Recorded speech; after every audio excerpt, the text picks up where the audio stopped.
I'm Venetia Rainey, and this is Ukraine, the latest.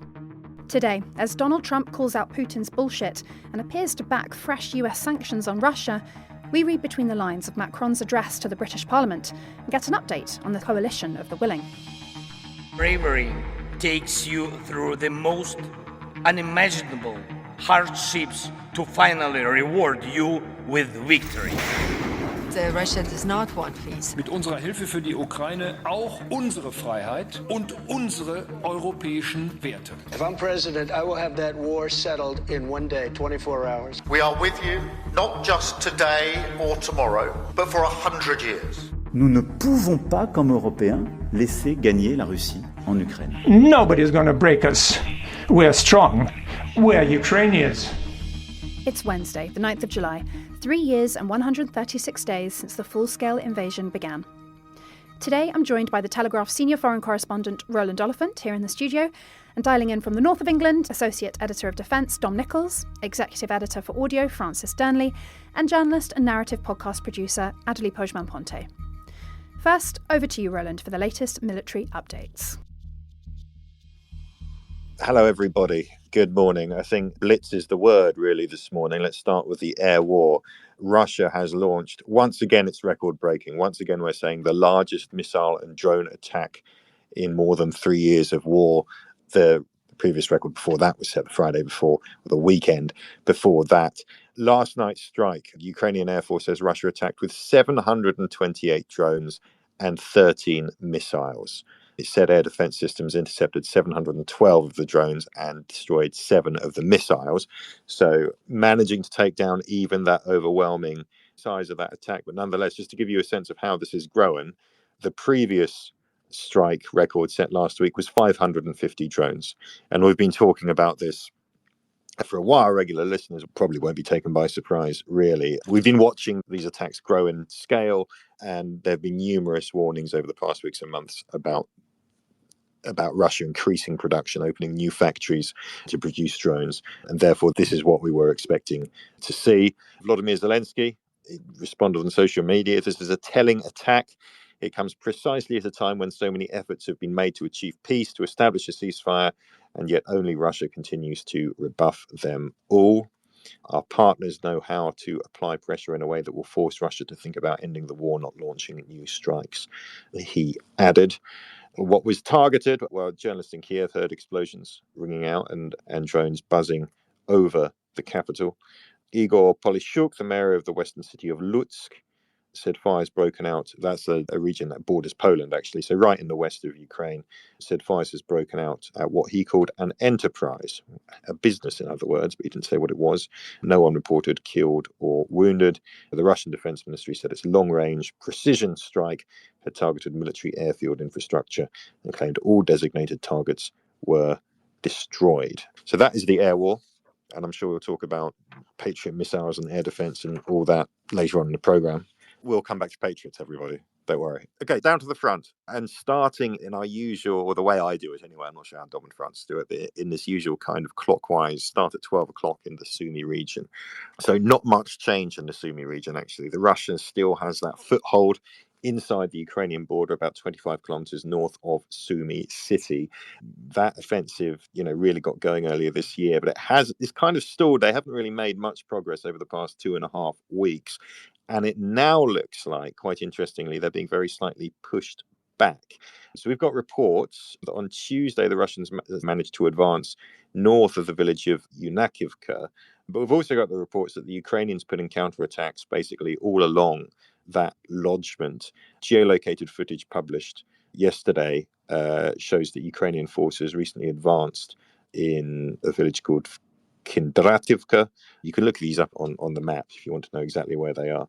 And a Ukrainian military observer, Konstantin Mashevets, reported a day earlier that Ukrainian forces had advanced in that area. A Russian military blogger claimed yesterday that Ukrainian forces had entered Kindrativka and also a village of Oleksievka. So, in other words, the Russian attempt to establish a buffer zone in the Sumy region seems to have stalled and the Ukrainians seem to be regaining initiative there. Moving swiftly around the clock face of the battlefield. In Vovchansk, the lodgements kind of directly north of Kharkiv city, the Russian forces continued offensive operations, no confirmed advances. Similarly, in the Kupiansk direction over in eastern Kharkiv region, that doesn't mean there's not stuff going on there, but I'm gonna skip through until we get to stuff where things are really busy. Similar, moving down past Borova, past the Liman part of the front, Russian forces still pushing but not making confirmed advances. Down at the Donetsk region, things are a bit more dynamic. Now, down around Kramatorsk and Chasiv Yar, we've got reports of Russian, relatively modest, but nonetheless Russian advances towards the village of Nikolaevka, that's to the north of Chasiv Yar, and towards the villages of Marko, Pretechnya, and Bilohora. Those are all to the south of Chasiv Yar, not in Chasiv Yar itself. And those familiar with the battlefield will know that Chasiv Yar sits kind of on top of a massive line of hills that then leads on to the fortified valley where Kramatorsk, Slavyansk, Konstantinovka, all of those towns, the fortress belt it's called, sit. A little bit of detail on the battle here. So a spokesman for a Ukrainian brigade operating there said that Russian forces are attacking in small infantry groups, occasionally on motorcycles and all-terrain vehicles, increasingly using drones to cut off Ukrainian ground lines of communication, and constantly using glide bombs in that area, which kind of, is a consistent theme of the war. Very difficult these days to concentrate troops and to concentrate armored vehicles. The Russians having to push forward in very small groups. Moving south from there to Toretsk, we do have reports that the Russians have managed to marginally advance northwest of the village of Dilivka near Toretsk. But there's a broader point I'd like to make here, and I'm citing here the Center for Defense Strategies, the Kiev military think tank. They say that Russian forces haven't achieved significant progress west of Toretsk or in the direction of Konstantinovka since early June 2025. And therefore, the Russians appear to be shifting the direction of their main offensive from Konstantinovka towards Pokrovsk. And specifically, we're going to get to the Pokrovsk in a second, on the kind of horn of the crescent to the northeast of Pokrovsk, the objective being to both envelop Pokrovsk and creating the conditions to envelop Konstantinovka and the defensive belt that I just mentioned, those fortress cities, essentially kind of bypassing them and thrusting from the north, kind of northwestwards, to cut them off. So that their assessment is that maybe what the Russians are trying to do. Around Pokrovsk itself, difficult to confirm advances, but to give you a sense of the intensity of the fighting there, we've got reports from CDS, 68 Russian assault and offensive actions in the Pokrovsk sector in the past 24 hours. That's out of 188 along the entire front. The vast proportion of the fighting is still in the Pokrovsk area, which is on that eastern tip of that crescent of Russian activity in which Pokrovsk now sits. So that fits with that analysis of them concentrating their attacks in that direction, kind of between Konstantinovka and Pokrovsk. Now, the next area of interest, Venetia and our dear listeners, is Novopavlovka, the area where the Donetsk and Dnipro regions meet. That's about 30 or 40 kilometers southwest of Pokrovsk. Now, this has become very dynamic in the past few weeks. Ukraine appears to have regained some ground there near a village called Dachnya. We don't specifically have confirmed Russian advances in the area to report today, but they're certainly pushing forward at several points there. And again, I want to draw listeners' attention to that area because I think it's potentially a very dangerous place for the Ukrainians at the moment. This is from the CDS assessment that came out last night. The operational situation in the Novopavlovka direction is significantly more dangerous than on the Sumy direction. That's that area I was talking about earlier where the Ukrainians have begun to push back, and threatens potential negative consequences for the Ukrainian Defense Forces operationally and strategically. If the Defense Forces Command fails to stabilize the situation in this direction in the near future, Ukraine's military and political leadership should prepare for the possible opening of the Pavlograd operational direction and emergence of operational complications on the Zaporizhia direction. So essentially saying, pay attention to this. This is another dynamic area where the Russians are putting in efforts. Before I go, Just a note on that front that stretches, the southern front that stretches through kind of Zaporizhia region all the way to the Dnipro. The Russians have made moves along there. They've attacked near a place called Malinovka near Huliopolye. But what really caught my eye is that over the past kind of few days, they've been attacking near Kamyansk and apparently have managed to push forward in Kamyansk. Now, Kamyansk is the village at the very end of the line where the line meets the Dnipro River. That's basically been in Ukrainian hands, all through the war. It's where the Russians were stopped in the second week of the invasion, basically. So if that anchor at that end of the line begins to move, I'm not sure it's moved very much at all. It's potentially significant. It's certainly something that I've had my eye on. That is pretty much my roundup of the ground war. Here's the situation with the Patriots. Listeners will remember that the United States last week blocked or cancelled about 30 Patriot interceptor missiles that were on the tarmac in Poland, about to cross the border into Ukraine, halted by an order from the Pentagon saying we have to review our own stocks. Donald Trump then pledged, after a phone call with Vladimir Zelensky, to restart that. It now looks like they're going to get just about a third of those, 10 of the 30 that were expected. So not as many as were stopped, basically. So a third of those that were stopped are expected to be delivered now. There is talk that we've got some reporting this morning, that he says he's pondering sending another Patriot missile system, so another battery, which would increase, and not just missiles, another battery. Whether or not that materializes, I don't know. But there's also, there's some pretty interesting reporting around the reasons for the American decision to cancel this. It's reported it came back to Elbridge Colby, who's this Undersecretary of Defense, and who I intend to be looking at in more detail, actually, because I think he's playing a very key role in American decisions around this. But what we understand now is that the United States apparently only has about 25% of the Patriot missile intercepts it needs, partly because it really burnt through stockpiles in the Middle East in recent months. And that is one of the reasons it wasn't really explained at the time. We were just told, we got to replenish our stocks, so look at that. Not very well articulated.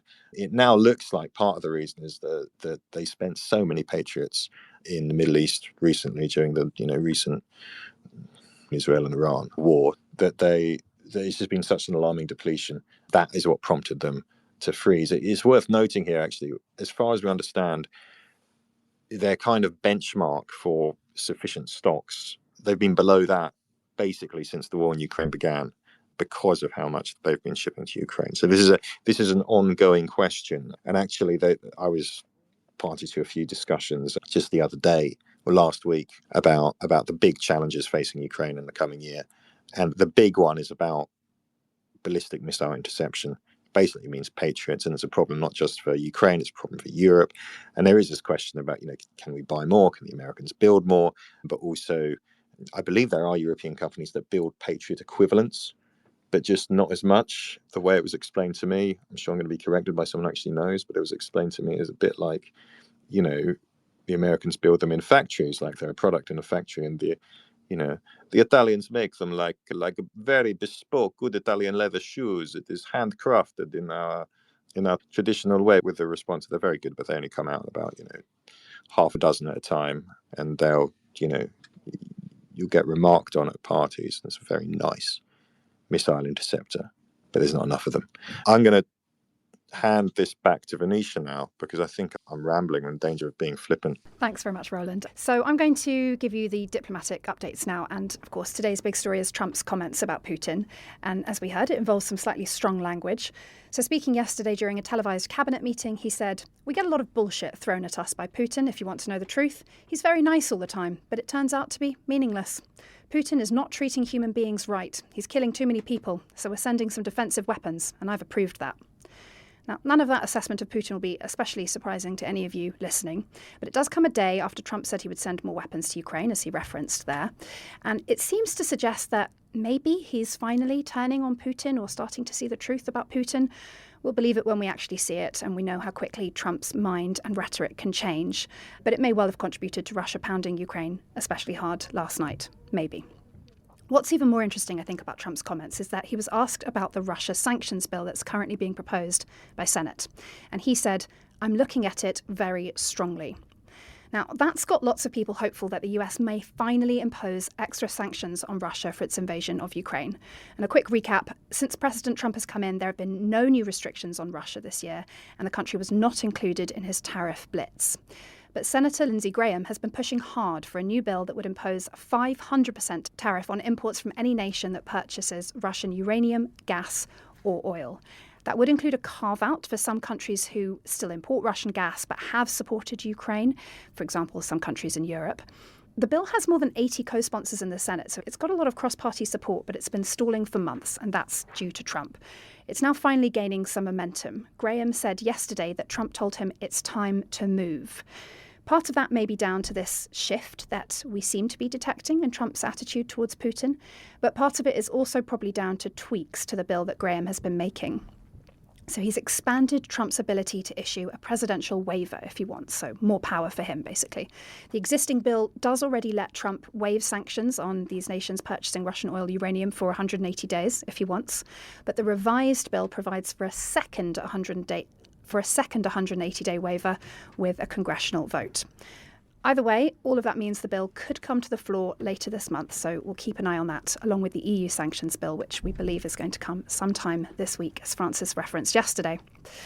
While we're on Trump, there's another story to mention quickly. CNN have obtained audio from a fundraiser that he held last year. This is ahead of the US election.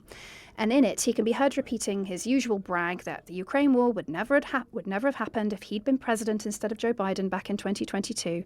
But he also adds something that we haven't heard before, as far as I understand.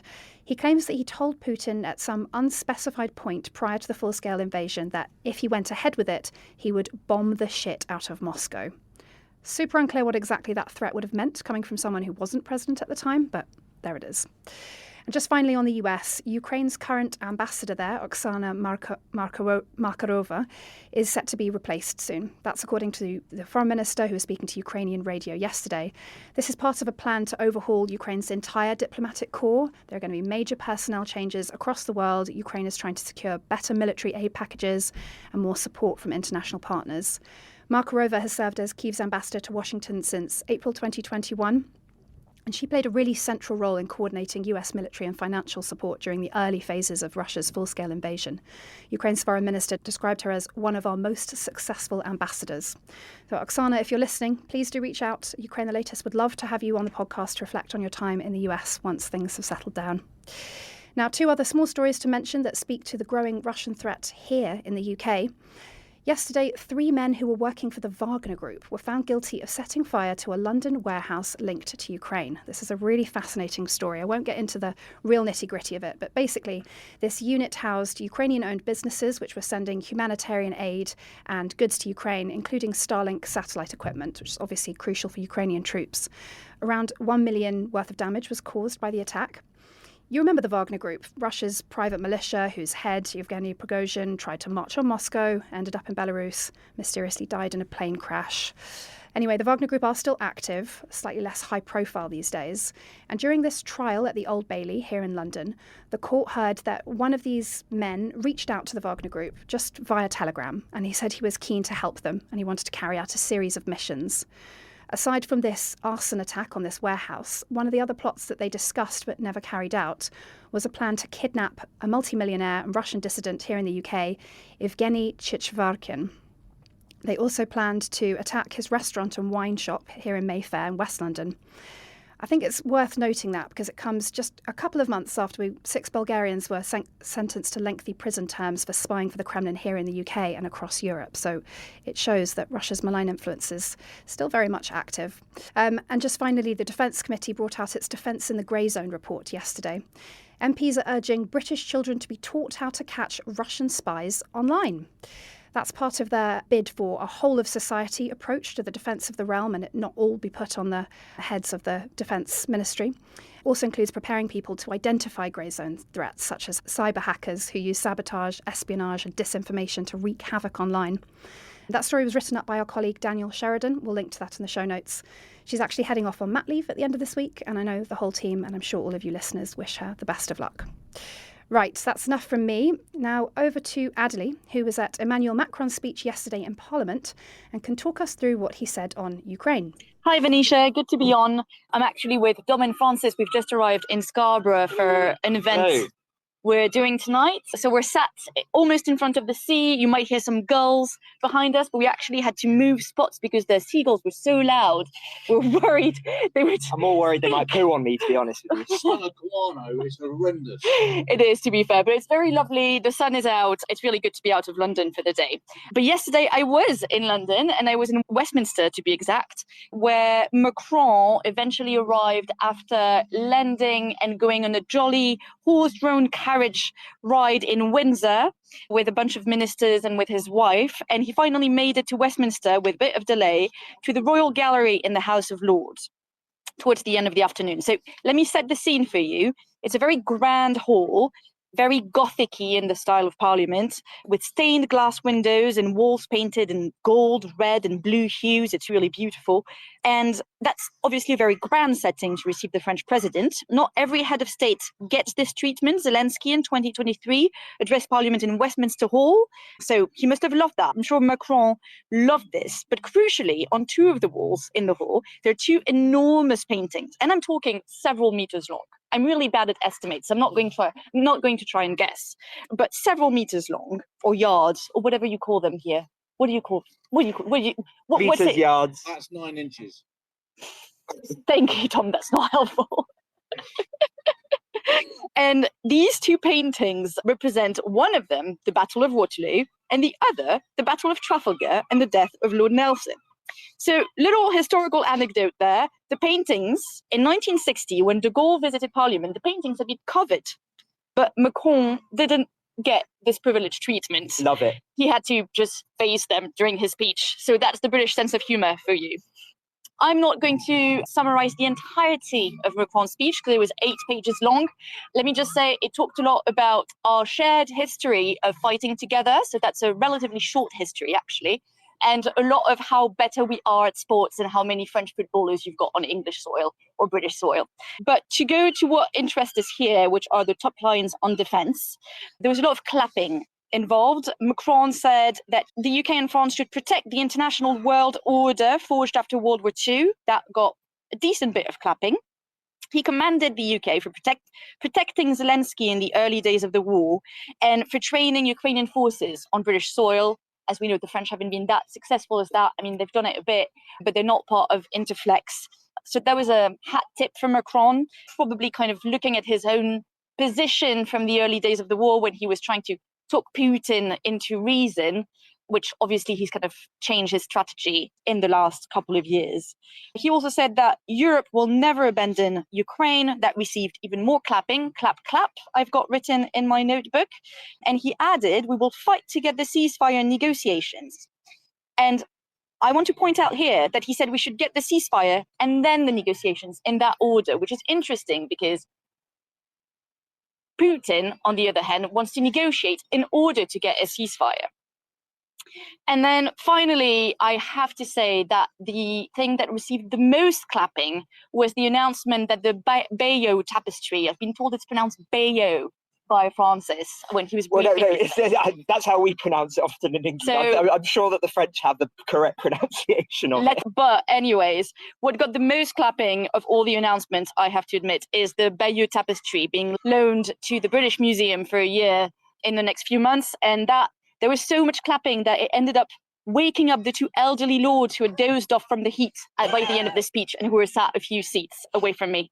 So that's all the British and French news of the day. Thank you so much, Adélie. A fascinating insight into what it's like to be in Parliament when Macron visits. Francis, I believe you've got a story that you'd like to discuss with us, published by our very own Joe Barnes.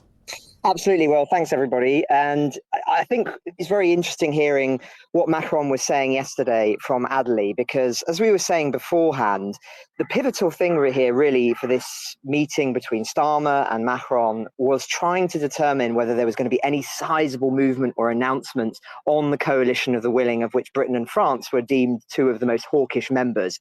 Well, Joe's story in the Telegraph, which of course we'll link to in the show notes, would suggest no.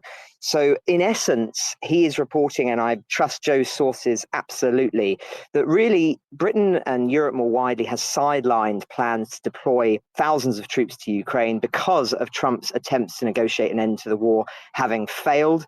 And therefore, the coalition of the willing discussions that no doubt are taking place behind closed doors at London in the moment, but more formally in Rome in a few days' time, will focus instead on sustaining Kyiv in a war of attrition against Russia's invading forces in an apparent softening of the plans. So this is a pretty significant thing, I think, of rebuilding Ukraine's energy production being a focus, and post-war reconstruction, which is what Joe's source suggests, is a major shift away from the tone of the conversations only a few weeks ago. And I think many people will find that deeply concerning, given the way, as you were describing earlier on, the fiercest attack of the war now was literally in the last 24 hours. And yet it would appear that not only is America dialing down in its activities, but also too, Europe is not ramping up in response to this.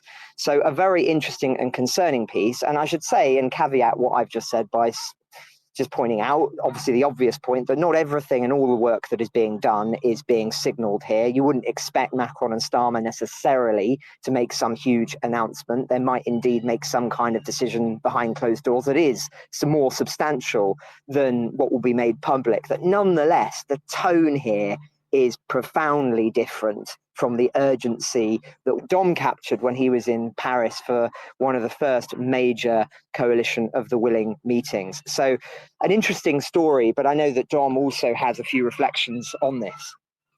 Yeah, thanks, Francis. Hi, Venetia. Hi, Roland. I'm not too dismayed by this, if this coalition of the willing is now collapsing, or if the phrase is going to continue in some different form, because I think it's a reflection of reality. I think for too long now, we've been talking about, oh yes, Sky Shield. We'll have NATO jets from outside Ukraine flying over and providing some form of deterrent. It doesn't deter Russia. A reassurance force, it doesn't reassure Ukraine. So Sky Shield was a bit of a nothing.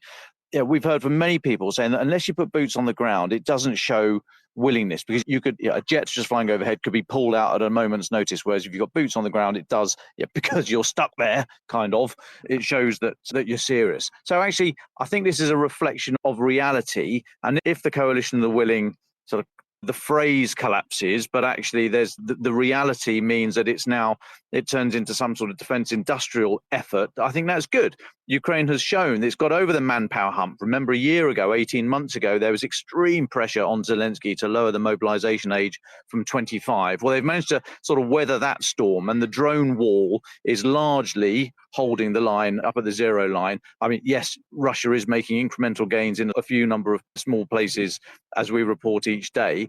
So it's not the fact that nothing is happening. However, they're going nowhere fast. So Ukraine's managed to get over the manpower hump. We're into this long attritional industrial warfare. And I think if that's what this coalition of the willing turns into, then that's a good thing. Just one thing, though, on that, Venetia. I think that's a fair point that Dom has made, but I do think that this will signal to Putin, given all of those promises and pledges that were being made by the European leaders before, that really the appetite, the sense of urgency is not there, and that will have ramifications on the battlefield and in the calculations being made in Moscow. And if we knew that we were going to end up here, we should never have been talking it up in the first place, because it just signals weakness. And I think the other point as well, just to underscore this, the tragic reality is that this will cost lives. The consequences of this equivocation and reluctance to do anything bold, including putting trainers on the ground in Ukraine or indeed troops on the ground, is going to mean many more thousands of Ukrainians killed. That is just a fact. And that should be on all of our consciences as we make these kind of calculations. And so I just think it's important to remember that when we look at the decisions that are being made in London, Paris, and elsewhere. But thanks very much, Venetia, for having us today. Thanks very much, Francis, Dom and Adélie, and stay with us for some final thoughts. But Roland, maybe you can kick us off. Thank you, Venetia. Yes, I mean, I suppose my final thought is on this question of the demise of the coalition of the willing. I think I'm with Dom on this. I think this is actually, in a way, kind of a welcome grasping of reality. Like the whole idea of the coalition of the willing was this kind of scrambled response to the idea that the Americans would impose a ceasefire on Ukraine this year, that the war was going to end, and there had to be some way of providing a security guarantee. So the British and the French came up with this, and the kind of, I know that there was always an element to it which made it look like a way of luring the Americans into backstopping a guarantee. It seemed to be built on the idea that, okay, maybe the Americans just need a fig leaf, a kind of a demonstration of European resolve in order for them to put the final, kind of, the Brits called it the backstop, and they talked about how it was going to be the Americans providing the air power and so on. That was going to be the reassurance. Ultimately, I think the reason it's been taken off the table is because it is now clear that, number one, the war is not stopping this year. The talk of a ceasefire has dissipated. Those who are watching this stuff very closely, a lot of kind of, Ukrainian military experts and stuff were always saying that they thought it was unlikely. It's clearly not going to happen. So the war is not going to stop. Russia intends to continue, at least for this year, probably for a number of years. And the second point is that the Americans are slowly leaving the stage, and we can see it in all kinds of ways. But I think what happened with the Patriots this week, sending you 30. No, we're not. We're cancelling that. We're pulling it back. Oh, actually, we are sending you some, but we're only sending you a third of it. We have some reporting about discussions with Mark Rutte and the Americans about how the American gradual drawdown of forces in Europe to kind of pre-2014 levels will be managed without surprises and without disagreement. But those are the two working assumptions now. The war is continuing. The Americans are leaving the show. So the Brits, the French, everybody else have to think about how to keep Ukraine in the war. So, it is in the end kind of positive that you have politicians, leaders grappling with the raw reality. That's kind of my view on it. I'll stop talking there before I take up any more airtime. Thank you. Roland, you can always take up as much airtime as you want. Adélie, final thoughts from you. Yeah, so just to follow up on this, on the coalition of the willing, tomorrow Starmer and Macron are going to meet at a NATO base in Northwood, just about an hour away from London, I think. PGHQ, yeah. Right. Dom knows what he's talking about. He still has to show me how to get there. And there will be, I think there's going to be a video conference with Zelensky, who's in Rome for the Ukraine Recovery Summit, and some other members of the potential coalition of the willing, whatever that is, discussing all of these issues. And it's going to be followed up by a press conference, which I'll be attending. So hopefully we'll have some updates for you tomorrow in the evening or on Friday during the show. Francis, Dom, any final thoughts from you guys? Yeah, I'll just jump in briefly. So in essence, we are in Scarborough, as I say, and it's a very interesting place historically if you're looking militarily, because I'm very aware that those of you listening to this around Europe and America may not know much about Scarborough, but this was somewhere that in 1914 was shelled by the Germans, and this atrocity, as it was deemed, bear in mind that Britain hadn't been attacked on mainland soil, I think since, probably some point in the mid-1700s at that period. So this was deemed an atrocity because I think 18 civilians were killed here in Scarborough. And the reason I'm saying this is that this was a major inspiration to encourage people to sign up and fight. And when you reflect, of course, on the atrocities that were committed by the Russians in this war, whether it be in Irpin, in Mariupol, in Bakhmut, you name it, all of these different battles that we've learned about, we've seen a similar instance take place of it really drawing attention to what is at stake. And so an interesting parallel, but it's a very interesting place. So I just wanted to paint a little bit of a picture of where we are to those who are listening and may not know very much about Scarborough. And Venetia Rainey, I'm just going to finish by saying, if anyone is near Scarborough, do come along tonight. We are going to be on stage at the Stephen Joseph Theatre at 5:30 this afternoon for an hour and a half. We're talking about Ukraine and current issues. We're going to be joined by James Kilner, live. James Kilner, who's our Russia and Caucasus expert. He's going to be with us. He's arriving shortly, so we'll be on stage there. Do come along.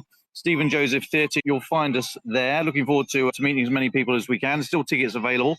And then after that, we are going to pop over to the Cask Inn for the last event of the Fringe. Although the other festivals are carrying on, but the Fringe closes tonight with Scarborough Jazz at the Cask Inn, the Sigma Room on Harewood Avenue. So if you miss us at the Stephen Joseph Theatre, come down to the Cask Inn at 8 o'clock, and we're going to be watching some jazz.